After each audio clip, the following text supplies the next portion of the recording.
Hey everyone, Zane here, and today I'm going to show you how to upload a project on GitHub.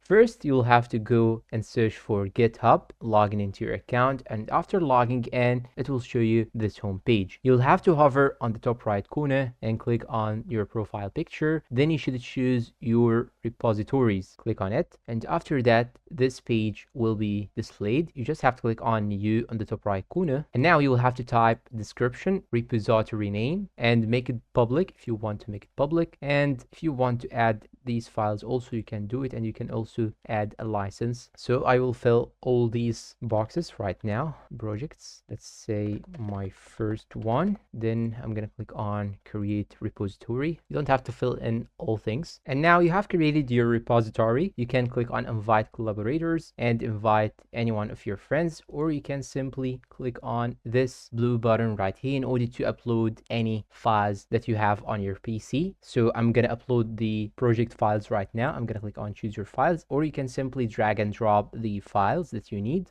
Simply I'll just try to upload some random files. Let's say these files right here, then click on open. They will be uploaded in a few seconds according to how big are your folders. After you finish, click on commit changes, and here you have it. You have your folders just right here. You can click on add a readme if you want to add one, and now here you have the files, and you can also click on add file again and click on upload files if you need to upload more files anytime. And if you want to search for a specific file, just type here the name of the file and it will appear just like this. And that is it. If you find this video helpful, please don't forget to support us with like, subscribe, comment, share. Thanks for watching, and see you in a new video.